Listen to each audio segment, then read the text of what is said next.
Hi all, Kadrina here. So I actually have a lot of scripts written, I just haven't been able to record them.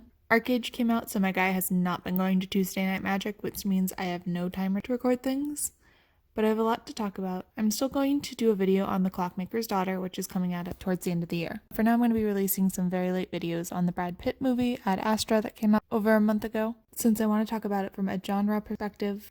I'm also going to be doing something even later videos on 13 Reasons Why that concentrates mostly on the characters and if they're good characters or not morally speaking, but in general. We're also eventually going to compare this show to the books, probably next year, since I'm running out of time. Lastly, my grandmother caught me out and is now assigning ratings.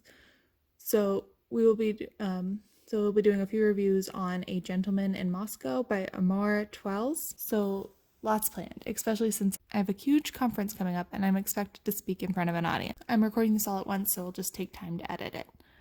Anyway, let's have a little fun and start talking about my own writing for full disclosure. I'm going to go over the prologue for one of my newer stories, Corranna. Feedback is always welcome, especially for this, because I'm going to be real, I'm very bad at prologues. I always feel like I make them too frilly. Like they have to be intriguing, and I need them. A little backstory, I began writing this in November 2017 for National Writing Month.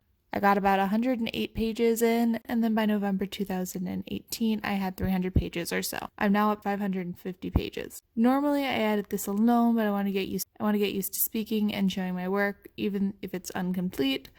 Also, I think it's important to go over the editing process, since a lot of writers, including myself, really don't do that as often as possible. For example, I haven't done it yet for the piece you're about to see.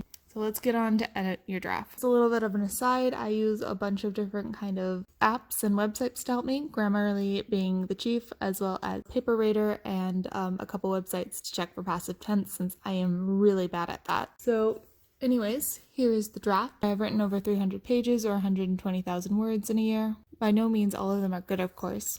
I haven't written in a solid 2 years before this, so I was a little rusty and still am. Anyhow, we're going to scroll down through the prologue. It's short and it should probably be scrapped completely. Let's use it anyways as an example. So I'm going to highlight this and take it to paperwriter.com. I wouldn't recommend it as a be-all guide, but it will catch some pretty serious mistakes and shame you. And like your high school English teacher, will give you a grade. I also like Grammarly, which is super helpful to catch the rest. Let's run it now. The nice thing about Paperwriter is it gives you information on your vocabulary and sentence structure. As you can see, my first pass is not so great. I don't have a lot of spelling errors, but the language is bland and too fast-paced. It's probably because I honestly put in some prologue just to have some prologue, but let's see what we can improve. First, let's read this dumpster fire. So here's the original prologue. Let's read it together. The lapping of the choppy ocean waves after the hull of the blackened wicked winch began to feel ominous. Occasionally, a seagull would cry out, but it would not dare fly overhead. It was like they knew a storm clouds would swallow them whole. As the rumbling of thunder shook the ship, the crew could feel it in their bones as they looked to the skies. Each shift of their eyes, each look towards the horizon, each nervous tick. The fear mounted as they began to rile each other up with their own twitches. 'Twas a strange day on the open sea, but no one could quite pin down what was amiss. The skies darkened a curling blood red as the sun began to set. It only added to their mounting fear as they lit torches prematurely. Yet nothing happened. The sea finally calmed down and the thumping of the waves died out. In a flash, there was trimming up the deck. Pitter-patter, pitter-patter. The sound of boots hitting the ship came off as a downpour, splattering on the ground with the ferment rain. Before the crew could make sense of the scene, they had been flooded with the green and silver arms of Corranna. Shouts came off like clouds, loudly crackling together. Bodies hit the deck, trembling and quaking. Pirates were in awe and shocked at the sudden wash of soldiers. Any attempt to fight back were quelled as quickly as they could spring up. Filthy thieves were not the target. One man stood above the rest as he was dragged out of the captain's quarters. He has a devilish grin on his face that demanded his name. Damien Louvel. I be the captain of this ship. Okay, so the nice thing about reading it out is you find a lot of errors as you do it that you normally wouldn't do by scanning as you read. For example, the beginning is kind of awkward as well as the where. Now right away we can tell there's several things. It's short and rather vague. I can tell the reader with what emotions to feel. Feel ominous, fears mounting. That's not good writing. You want to show your audience, not tell them how the person felt. To be honest, I'm highly guilty of this, so we'll be seeing that a lot and having to fix it. Now let's get into fixing it. Looking at the first paragraph, I can switch the location of Blacken to before the hull. alliteration is useful here. I can add sound to the description of waves at the beginning, and some more spooky language can also improve it as well.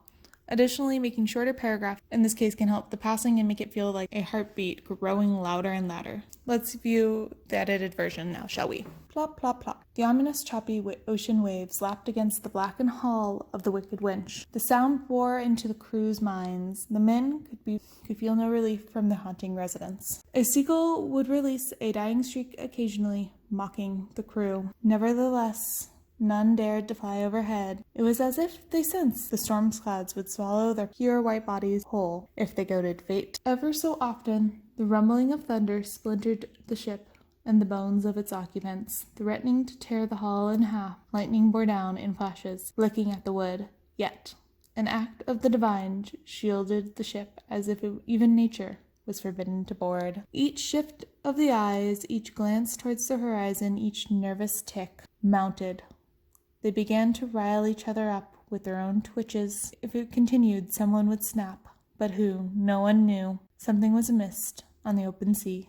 But what? The skies darkened a curling blood red as the sun began to set. It only added to their mounting fear as they lit torches prematurely. Yet it only grew darker, like the light became snuffed out by death. Then the seas calmed, and the thumping of the waves lulled into silence. In a flash, there was a drumming on the deck. Pitter-patter, pitter-patter. The sound of boots hitting the ship came off as a downpour, splattering on the ground with the fervent rain. Before the crew could make sense of the scene, they were flooded with the green and silver armed, the Corrannian guard. Shouts came off like clouds cracking together. Bodies hit the deck, trembling and quaking. The pirates were in awe and shock at the sudden wash of the bannermen. Any attempts to fight back were quelled by the soldiers as rapidly as they could spring up. The filthy thieves were not the target.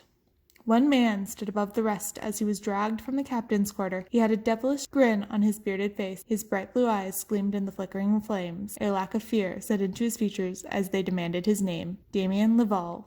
I be the captain of this ship. So still very cheesy and dark, Stormy Night. But honest, my biggest beef with prologues is that people feel they have to have them and to be mysterious and dark and twisted at the beginning. Could I have ignored it? Absolutely. But what would be the fun of that, okay? And it helps introduce Damien, which is one of the main characters, in a better way. It also keeps some of his mystique and adds for the forcefulness of his kidnapping, which will be important later into the story.